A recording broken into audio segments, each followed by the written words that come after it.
Mau menyaksikan kajian Buya Yahya tanpa biaya internet? Segera pasang parabola Al-Bahjah TV di rumah Anda. Bebas biaya bulanan dan tanpa koneksi internet.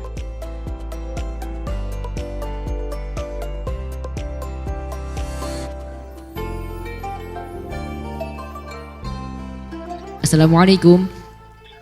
Waalaikumsalam warahmatullahi wabarakatuh. Mari kita berselawat terlebih dahulu, Bapak. Allahumma salli ala sayyidina Muhammad wa ala ali sayyidina Muhammad. Allahumma shalli alaihi. Dengan Bapak siapa dan dari mana?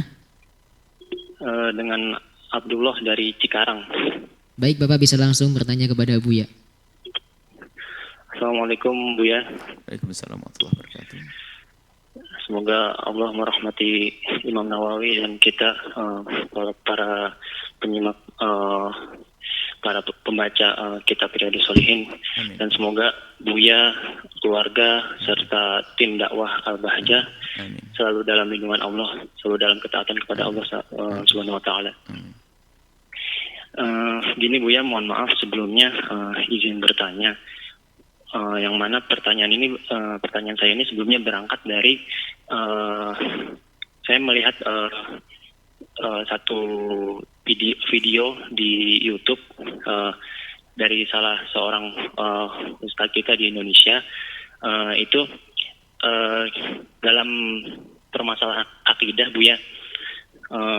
Jadi ustadz tersebut mengutip satu kitab dari Imam Az-Zarkashi Buya, yang mana dalam kitab tersebut membahas tentang perbedaan pendapat para sahabat dalam hal akidah Buya, yang diantaranya di sana beliau ustadz tersebut menjelaskan bahwa ibunda kita Aisyah radhiyallahu anha itu pernah berbeda pendapat dengan Abdullah bin Abbas perihal melihat wajah Allah, yang mana Abdullah bin Abbas mengatakan Rasulullah saat Isra dan Mi'rajnya itu melihat Allah, sedangkan pendapat tersebut dibantah oleh ibunda kita Aisyah radhiyallahu anha, mengatakan bahwa Abdullah bin Abbas itu salah, bahwa Rasul tidak melihat Allah melainkan yang dilihat hanya malaikat, karena Allah tidak bisa dilihat saat kita masih di dunia. Yang berikutnya perbedaan pendapat juga yakni Abdullah bin Umar mengatakan orang yang sudah meninggal bisa mendengar kalimat orang yang masih hidup, dengan dalil saat pada perang Badar itu orang-orang yang mati dari orang kafir ditampung di sumur, lalu para sahabat bertanya apakah mereka dapat mendengar kita ya Rasulullah. Lalu kemudian Rasul menjawab, kalian tidak lebih mendengar dibandingkan mereka. Namun pendapat ini dibantah oleh ibunda kita juga Aisyah radhiyallahu anha dengan mendatangkan dalil dari Al-Quran. Pertanyaannya Buya, apakah benar yang demikian Buya? Jika memang benar, sejauh mana perbedaan pendapat dalam akidah bisa diterima atau bisa saling berlapang dada? Kemudian seperti yang kita tahu, kita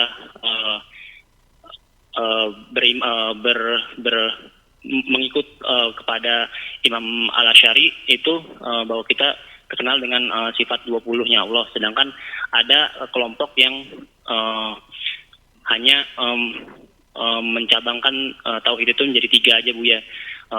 Tauhid uluhiyah, asma wa sifat, sama tauhid ubudiyah. Nah itu apakah muslim yang berbeda pendapat tentang akidah juga akan masuk surga Buya? Mungkin cukup sekian pertanyaannya Buya. Mohon maaf kalau agak panjang, cuman ini yang membuat saya penasaran. Semoga Buya selalu sehat selalu, dipanjangkan umurnya dalam ketaatan kepada Allah. Amin. Dan semoga kita semua dapat mati dalam keadaan husnul khatimah. Amin ya rabbal alamin. Demikian Buya. Assalamualaikum warahmatullahi wabarakatuh. Waalaikumsalam warahmatullahi wabarakatuh. Perbedaan pendapat. Jadi kita harus paham bahwasanya di dalam akidah itu ada 2, namanya usulul aqidati dan furu'ul aqidati. Kalau berbeda dalam usulul aqidah nggak bisa. Yang berbeda keluar dari iman. Kalau furu'ul aqidati tidak keluar dari iman. Nah, maka di sini ada ini asas yang harus kita pahami. Kalau usulul aqidati harus dasarnya adalah dasar yang kebenarannya itu pasti, qat'iyul wurudi. Di samping itu adalah juga dalahnya ada qat'iyud dalalah jelas. Yang sering disebut dengan al-ma'lum minad dini bid-darurati. Yang sudah pasti enggak ada khilaf di dalamnya. Yang berbeda itu adalah akan kafir tentang kemahatunggalan Allah. Dan yang lain disebut tentang kenabian Nabi Muhammad, tentang kewajiban sholat dan sebagainya. Itu enggak ada perbedaan. Nah, ada beberapa yang di dalamnya ini adalah masalah akidah, akan tapi bukan menjadi usulul aqidati. Di dalam masalah Allah, apa Sayyidina Nabi melihat Allah waktu Isra Mi'raj? Kemudian Sayyidina Abdullah bin Abbas menetapkan, mengatakan Nabi Muhammad melihat Allah, sementara Siti Aisyah menafikan. Itu riwayat benar. Siti Aisyah menafikan. Makanya itu menjadi di dalam madhab kita madhab Asy'ari, ahli sunnati wal jamaah, kaum Asy'ariyah menjadi dua. Bukan di luar Asy'ariyah, di dalam Asy'ariyah. Seperti Imam Baghawi mengatakan Allah dilihat oleh Nabi, Nabi melihat Allah. Sementara yang lain mengatakan tidak. Jumhur mengatakan, akidah Ahlussunnah wal Jamaah mengatakan Nabi Muhammad tidak melihat Allah di dunia.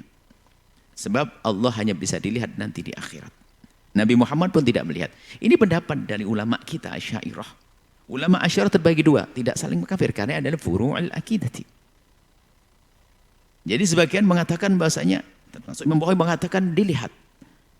Qadiyat juga mengambil pendapat ini. Allah dilihat oleh Nabi Muhammad. Lah kok bisa ditafsiri dengan jelas? Nabi Muhammad mulai dari perjalanannya sudah keluar dari konun basyari. Konun basyari. Jadi konun hidupnya manusia di dunia ini. Karena dikisahkan ketemu surga, lihat surga neraka. Sementara ini semuanya belum. Surga neraka mana? Kita belum berada di surga, belum neraka. Kalau meninggal pun di alam barzah. Tapi Nabi sudah melihat surga. Berarti ini sudah beda alamnya Nabi. Maka dari penjelasannya, bahwasanya karena Nabi sudah alamnya beda, sudah ada surga dan sebagainya, maka bisa saja melihat Allah. Ini yang ditakwili oleh ulama kita ahli sunnah wal jamaah juga.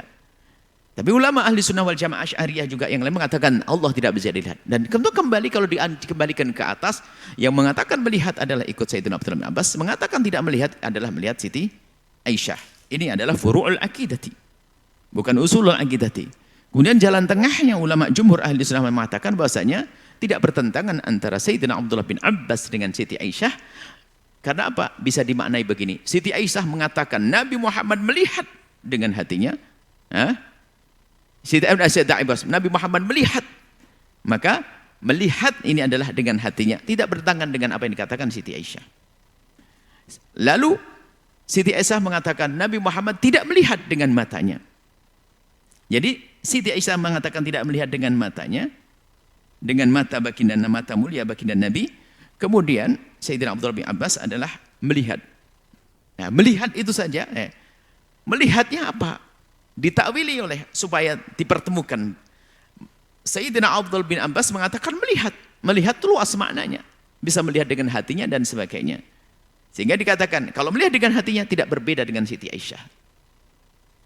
Tapi sebagian mengatakan tidak. Sayyidina Abdullah Abbas mengatakan melihat. Nabi Muhammad melihat secara langsung. Nah, ini adalah dalil semacam ini adalah bukan riwayat Siti Aisyah adalah qat'iyud dalalat, qat'iyul wuruti, qat'iyud dalalati yang tidak boleh berbeda. Enggak. Begitu yang dikatakan Sayyidina Abdullah bin Abbas tidak, maka ini termasuk furu'ul aqidati. Perbedaan di sini tidak mengeluarkan orang dari iman. Harus paham makna ini. Satu lagi setelahnya apa yang kedua? Yang kedua, oh Masya Allah, masalah ini sama itu furu'ul aqidati. Ulama mengatakan orang meninggal adalah bisa mendengar. Mendengar itu bukan berarti ngobrol dengan kita, lain jadi mendengar. Sampai dikatakan bukan saja mendengar, bisa melihat. Imam Malik mengatakan arwahul amwat mutlaqah. Karena sudah tidak terikat dengan materi. Ini penjelasan para ulama untuk memahamkan makna-makna semacam itu. Bisa melihat Amerika, Jepang, Mekah, Indonesia, enggak, karena sudah enggak terikat dengan materi. Alamnya alam barzah itu jangan dianggap dalam tanah kubur itu dunia itu. Alam barzah itu alam yang lain sudah. Jembatan antara alam dunia menuju alam akhirat nanti. Alam akhirat nanti ada sendiri. Nah, masalah mendengar sama ini adalah bukan usulul aqidah, orang yang harus satu kata. Enggak perlu saling mengkafirkan dalam hal yang demikian ini. Bukan satu kata. Tidak boleh harus. Karena perbedaan namanya furu' al-aqidah, berbeda. Tidak saling mengkafirkan biarpun urusan akidah, sebab ini namanya furu'ul akidah, bukan usulul akidati. Kalau usul akidah langsung kafir yang berbeda. Kemudian yang ketiga adalah masalah sifat 20. Siapa yang bisa mengingkari sifat 20? Yang mengingkari sifat 20 keluar dari iman. Adapun ada sekelompok yang mengatakan ada tauhid uluhiyah, rububiyah, kemudian tauhid asma wa sifat.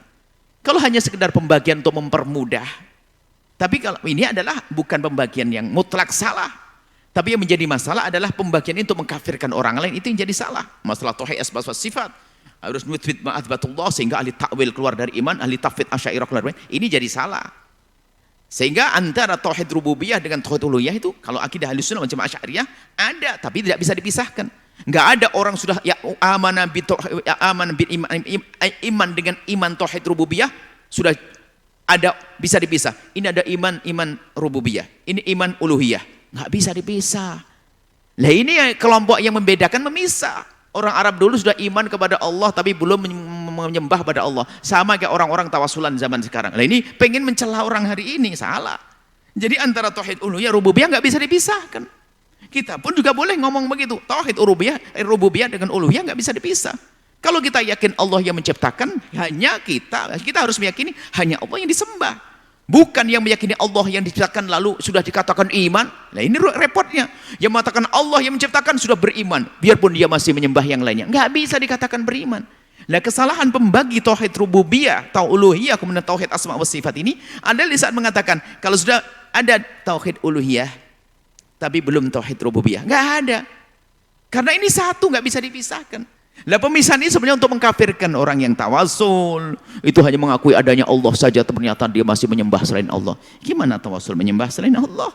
Kemudian asma wa sifat ini ingin mengkafirkan orang yang mentakwil dan sebagainya, mentafwid dikatakan keluar dari iman. Lah ini masalah pembagian itu untuk mempermudah, sah-sah saja. Siapapun boleh membeli. Tapi kalau tujuan untuk mengkafirkan orang lain ini jadi masalah. Kita mengakui tauhid uluhiyah rububiyah yang tapi tidak bisa dipisahkan antara keduanya. Asma wa sifat, ya kita punya cara ulama kita memahami tentang ayat mutasyabihat itu ada. Kita ada manhajnya. Tapi ini ada orang tujuan untuk mengkafirkan diri. Ini jadi membuat taksim pembagian, taksim sulasi ini untuk mengkafirkan yang jadi salah di sini. Kalau masalah yang disebut dalam Al-Quran tentang yad, tentang mata, nuthbit ma'athbatahullah, cuman cara memahaminya gimana? Tidak ada cara memahaminya, dan itu sudah kita hadirkan dalam indah yang memahami perbedaan ulama, kita bahas juga lumayan dalam hal ini, bisa dilihat di situ. Supaya tidak panjang lebar kita arahkan ke sana. Jadi kalau yang ini beda dengan 1, 2 sebelumnya tadi.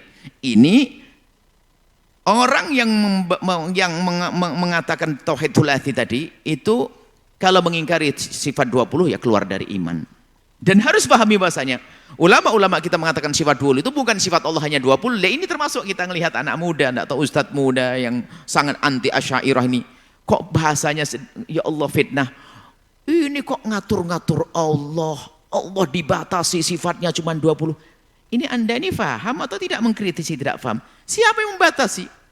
Di antara sifat Allah adalah sifat 20. Kemudian kenapa sifat 20 dibahas? Karena di balik sifat 20 ini ada perbedaan antara orang sesat dan orang ahli hak, seperti perbedaan dengan Mu'tazilah. Maka masalah sifat-sifat ma'ani disebutkan di situ, ma'ani ma'nawiyah, kemudian tentang wujud Allah Subhanahu wa taala, tentang mukhalafah lil hawadits dibahas, tentang laisa kamitslihi syai'.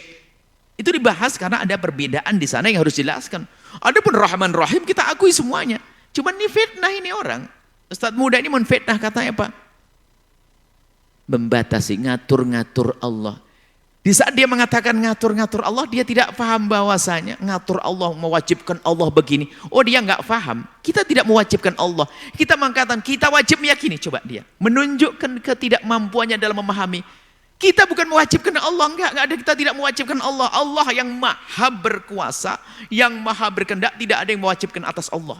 Ini rupanya mengira kaum Asy'ariyah mewajibkan kepada Allah. Kok ngatur-ngatur Allah mewajibkan kepada Allah? Tidak. Kita bukan mewajibkan Allah, kita mewajibkan kita untuk meyakini bahwasanya Allah bersifat ini. Kebalik dia, kasihan. Ini kelompok-kelompok yang bisa mencaci maki, tidak memahami dulu langsung mengkritisi, akhirnya jadi lelucon. Tidak begitu, ikhwan. Ada itu. Kita pernah suatu ketika ada orang menyodorkan, astagfirullah, ini dia tidak paham. Dipikir kita mewajibkan Allah harus gini ya Allah. Innalillah. Kita meyakini, diriku, yakini Allah maha ada. Itu bukan mewajibkan Allah. Saya mewajibkan diriku, maksudnya wajib. Yang dimaksud wajib situ, sifat wajib itu wajib kita yakini Allah ada, Allah dahulu, Allah maha kuasa, Allah itu. Bukan kita mewajibkan Allah. Ini juga termasuk, ini adalah golongan orang yang membagi tauhid menjadi thulathi tadi. Dan kami kira yang lainnya enggak seperti dia ini. Ya dia karena kelemahannya saja, sudah begitu dengan bahasa hebatnya mengatakan, wah kebodohan orang-orang Asy'ariyah. Ajib. Anda bisa mencari video atau melihat video-video semacam itu. Sedih melihat orang-orang kritisi semacam itu tuh. Sedih sekali dan Masya Allah. Semoga Allah mengampuni semuanya dan berikan hidayah kepada semuanya. Wallahu a'lam bishawab.